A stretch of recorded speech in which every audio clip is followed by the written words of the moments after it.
Assalamualaikum warahmatullahi wabarakatuh.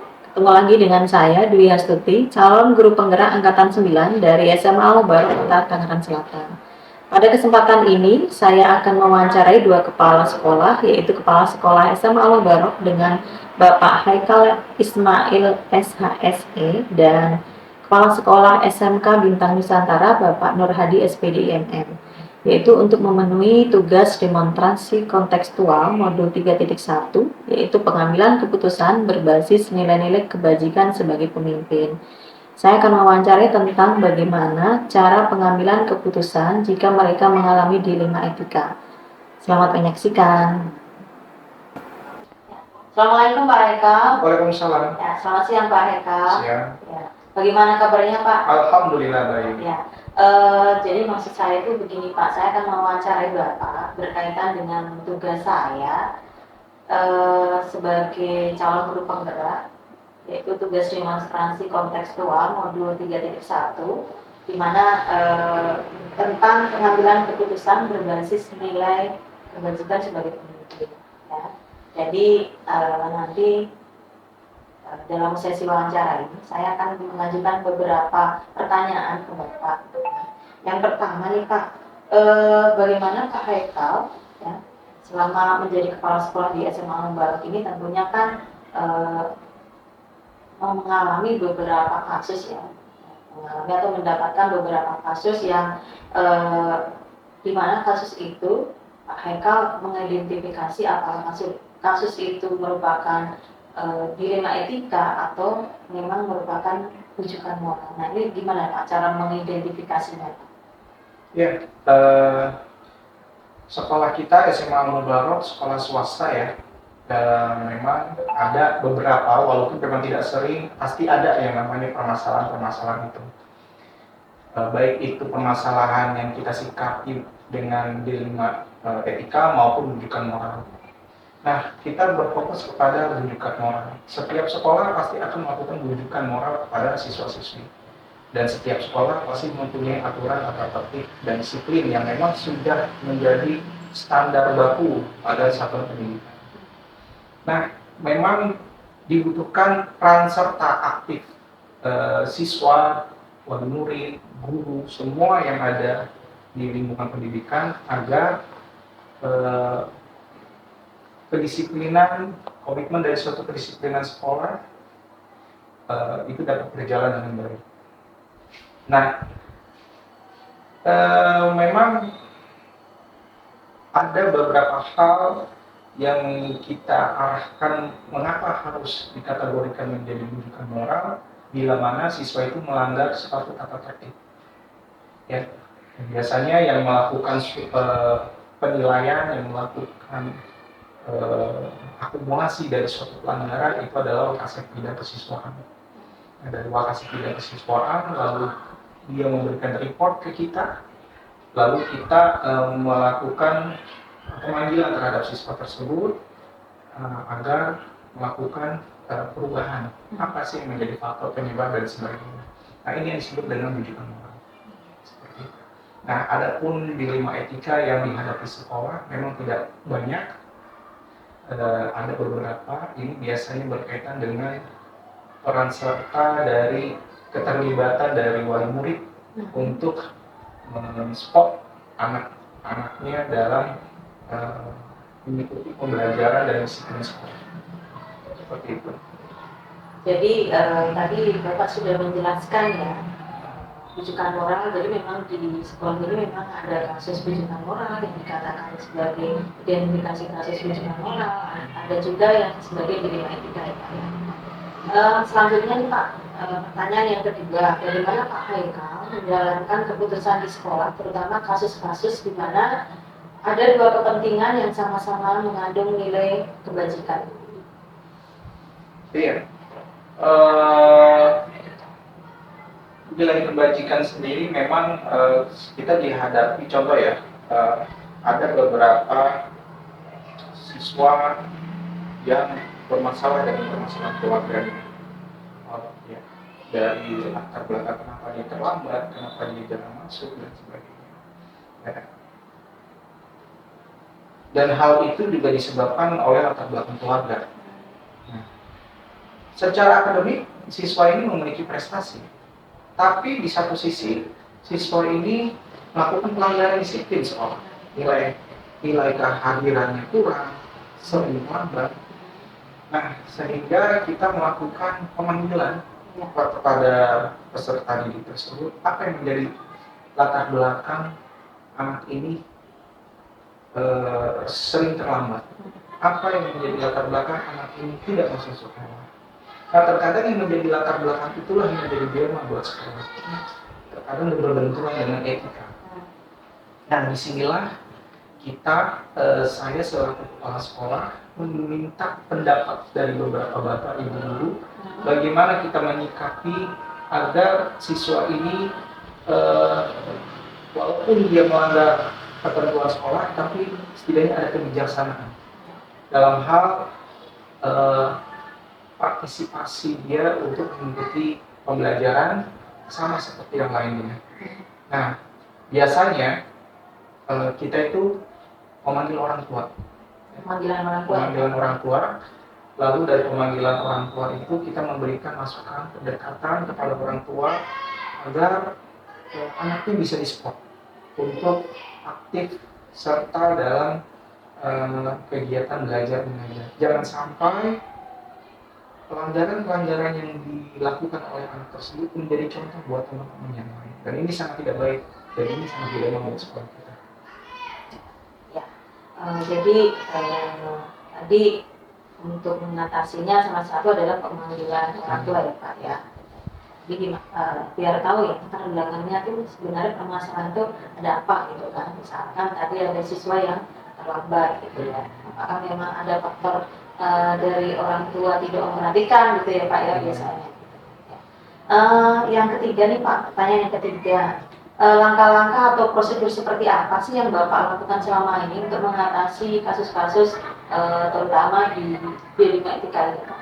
Ya, biasanya langkah-langkah yang kita ambil, kita melakukan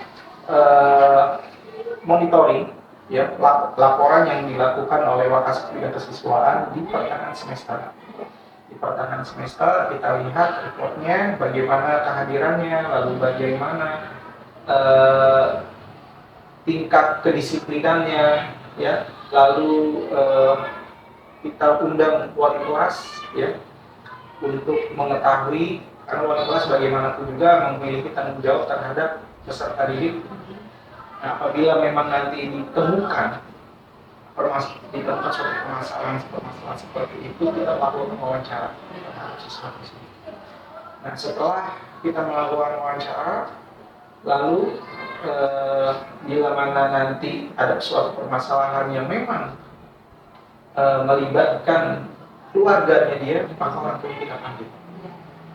Nah, disitulah pada saat kita melakukan pemanggilan orang tua, kita memberikan suatu solusi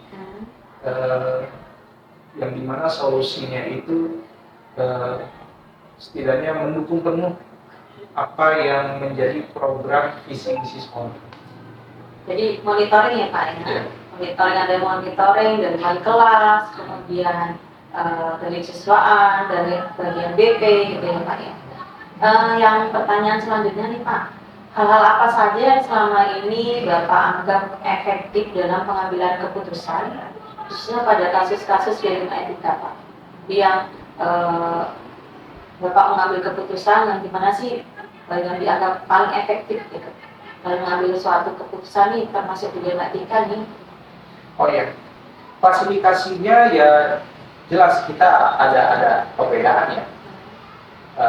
Karena kita juga dihadapkan dengan ada siswa yang tingkat kedisiplinannya kurang dan memang juga indeks prestasi belajarnya itu juga rendah, ya.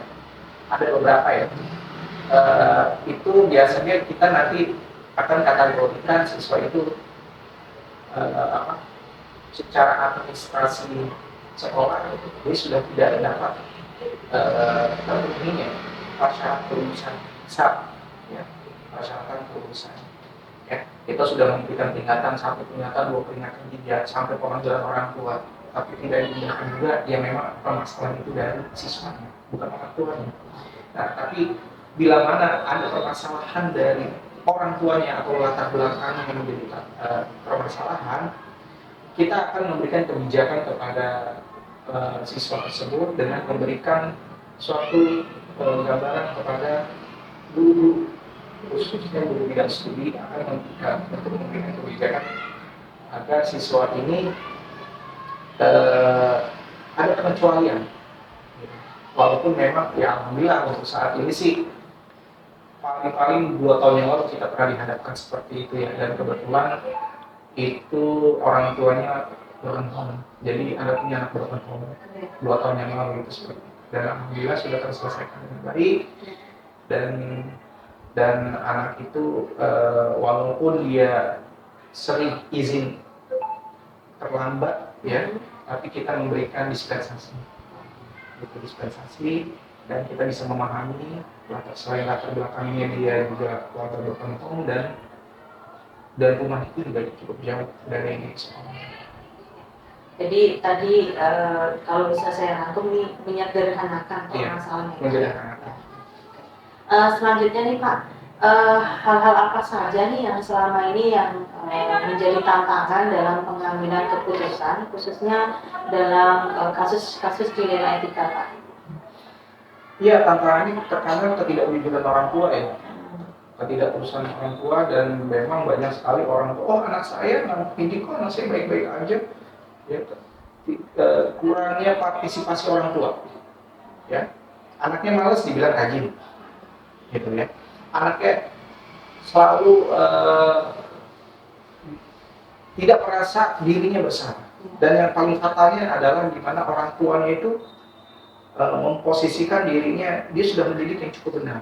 Nah, jadi tingkat egoisme orang tuanya yang dalam mendidik anak masih tinggi, dan semua membebankan kepada sekolah. Padahal kita tahu keberhasilan siswa tidak hanya didapatkan di sekolah, tapi bimbingan orang tua itu paling utama.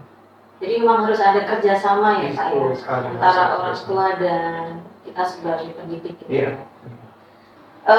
Pertanyaan selanjutnya nih Pak, dalam menangani kasus ini Pak, ya, kasus-kasus yang ada di sekolah, apakah Bapak mempunyai sebuah tata kelola atau jadwal tertentu dalam sebuah penyelesaian kasus dilema etika? Nah, apakah juga Bapak langsung menyelesaikan di tempat atau memang memiliki sebuah jadwal untuk menyelesaikannya, baik bentuk maupun prosedur seperti apa Pak?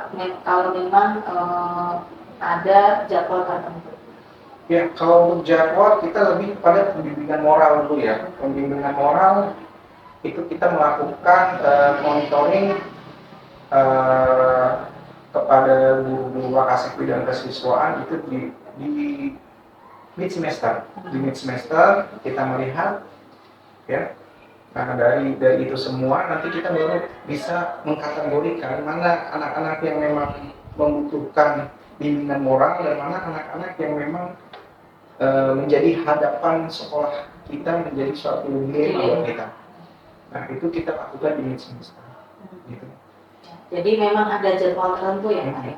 Paling enggak di 3 bulan sekali kan? Iya, 3 bulan sekali. Jangan sampai nanti pada saat kita rapat dewan kenaikan rapat kenaikan kelas, guru-guru ada yang protes nih.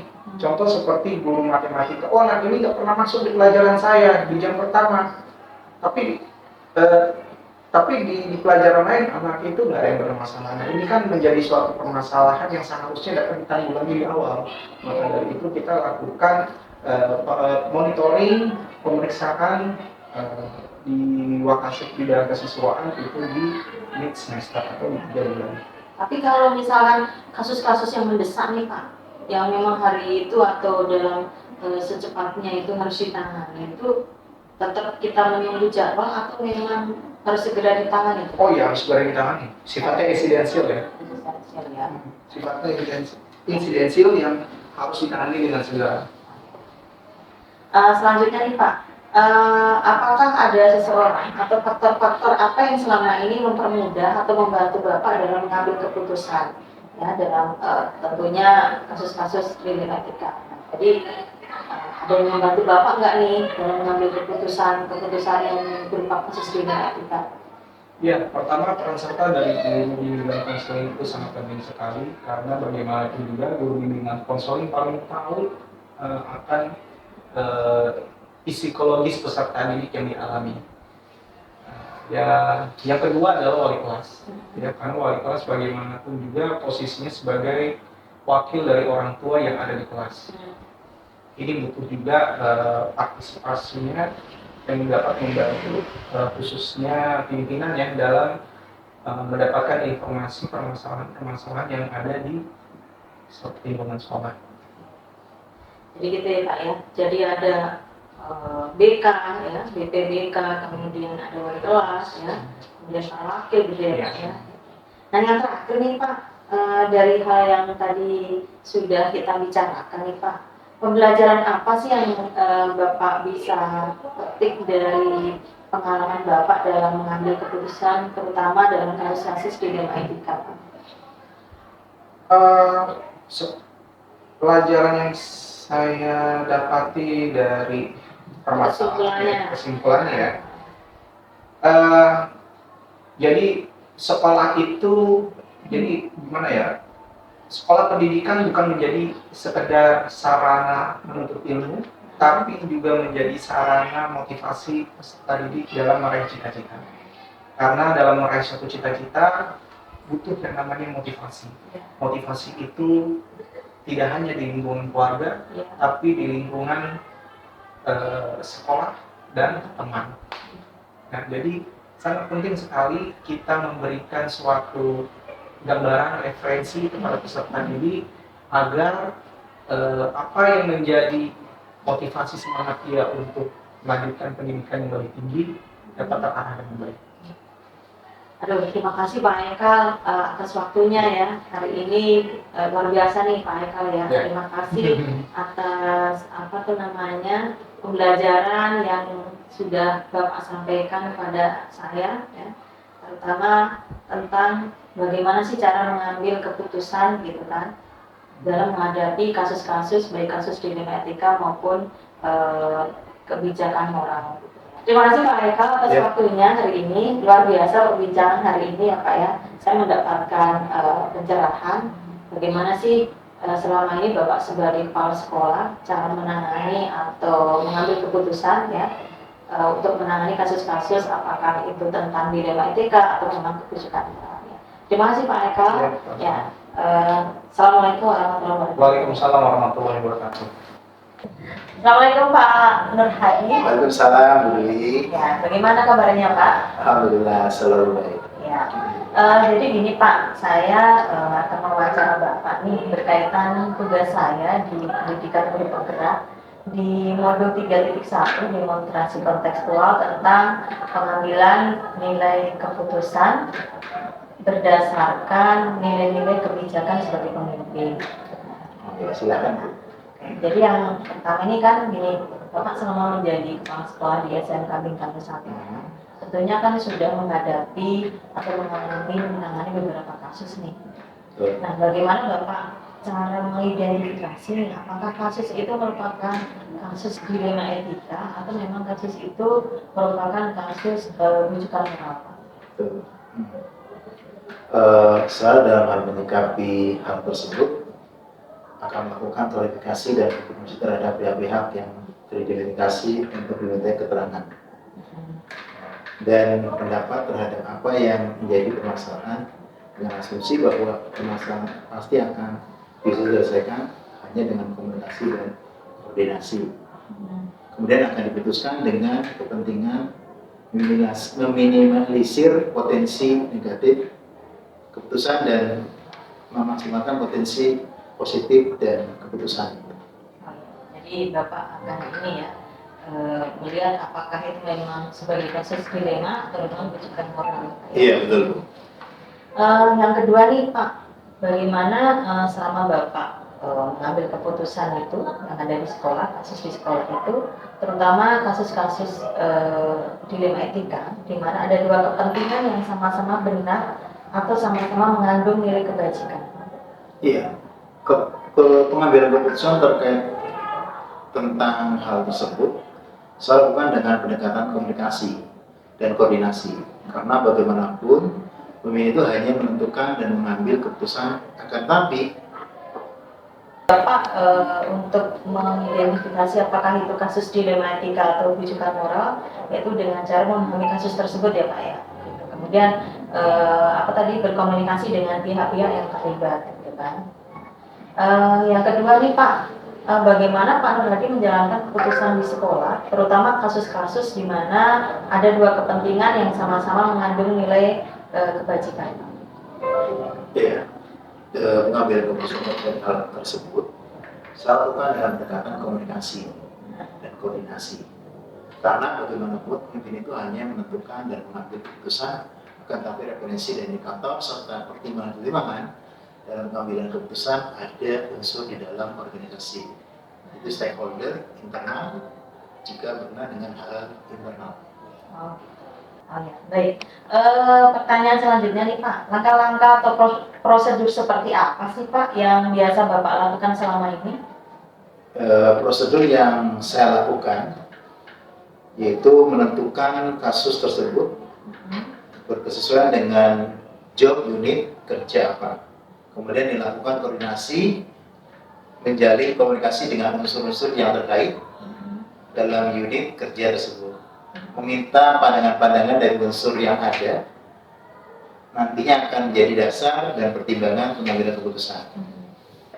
Selanjutnya nih Pak, hal-hal apa saja yang selama ini Bapak anggap efektif dalam pengambilan keputusan, khususnya pada kasus-kasus dilema etika Pak?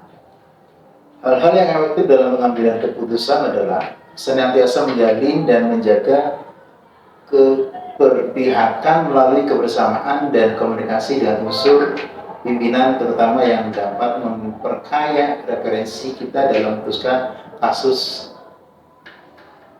dilema etika. Gitu ya Pak ya. Selanjutnya nih Pak, hal-hal apa saja yang selama ini merupakan tantangan dalam pengambilan keputusan pada kasus-kasus dilema etika Pak? Tantangan ada pada tataran menyesuaikan diri terhadap keputusan yang sudah diambil, yang tidak mungkin bisa memuaskan kedua belah pihak, akan tetapi paling tidak meminimalisir kekecewaan karena proses pengambilan keputusan sudah dan dilakukan dengan melibatkan unsur-unsur yang relevan yang ada di sekolah. Jadi memang harus melibatkan unsur-unsur yang lain, Pak. Betul. Unsur apa saja Pak yang mungkin sama wakil-wakil gitu ya Pak? Betul. Kemudian sama wali kelas, BP gitu. Iya, itu unsur-unsur yang terkait itu. Ya. Pertanyaan selanjutnya nih Pak, apakah Bapak memiliki tata kelola atau jadwal tertentu nih dalam sebuah penyelesaian kasus, terutama kasus-kasus dilema etika, atau memang apakah Bapak langsung menyelesaikan di tempat atau memiliki sebuah jadwal untuk menyelesaikannya nih Pak? Misalnya memiliki sebuah jadwal, bentuk atau prosedurnya itu seperti apa? Untuk jadwal tertentu tidak ada, akan tetapi substansi dan urgensi sangat diperhatikan di dalam menyelesaikan permasalahan. Karena penyelesaian permasalahan semakin cepat, maka akan semakin baik dalam rangka menjaga harmonisasi dalam lingkungan kerja. Jadi prioritas ya Pak? Betul. Jadi kalau memang ada kasus yang mana itu harus segera diselesaikan, harus segera diselesaikan di tangan. Selanjutnya nih Pak, apakah ada faktor-faktor atau selama ini yang mempermudah atau membantu Bapak dalam pengambilan keputusan, terutama dalam kasus-kasus dilema etika? Faktor-faktor yang mempermudah dalam pengambilan keputusan sesungguhnya tidak ada yang khusus ya. Akan tapi pelibatan unsur-unsur internal sekolah sering dilakukan untuk memperkaya referensi dan informasi. Jadi memang tidak ada referensi khusus gitu ya Pak. Yang terakhir nih Pak, dari apa yang tadi sudah saya ajukan pertanyaan dan obrolan kita nih ya, pembelajaran apa sih yang bisa Bapak petik nih atau pengalaman Bapak selama mengambil keputusan dalam menghadapi kasus-kasus dilema etika? Ya, yang pertama memahami konteks permasalahan. Yang kedua, koordinasi dan komunikasi sangat penting adanya karena selain untuk menjaga harmonisasi lingkungan, juga untuk memperbanyak referensi. Oke. Terima kasih nih Pak Nur Hadi. Mohon maaf Sama-sama, sudah Bu Dwi. mengganggu waktunya. Ini buru-buru ya Pak ya? Mau Enggak sih Bu, oh ya, santai aja. santai aja ya Iya. Pak ya. Terima kasih ya Pak ya sudah Sama-sama, Ibu. saya diberi kesempatan untuk wawancara dengan Bapak. Ya, sukses buat Ibu. Ya, amin. Terima kasih Pak. Sama-sama. Assalamualaikum. Waalaikumsalam. Demikian wawancara yang sudah saya lakukan dengan dua kepala sekolah tentang bagaimana cara pengambilan keputusan ketika menghadapi kasus D5 etika. Semoga kegiatan wawancara tadi bermanfaat bagi kita semua. Terima kasih. Assalamualaikum warahmatullahi wabarakatuh.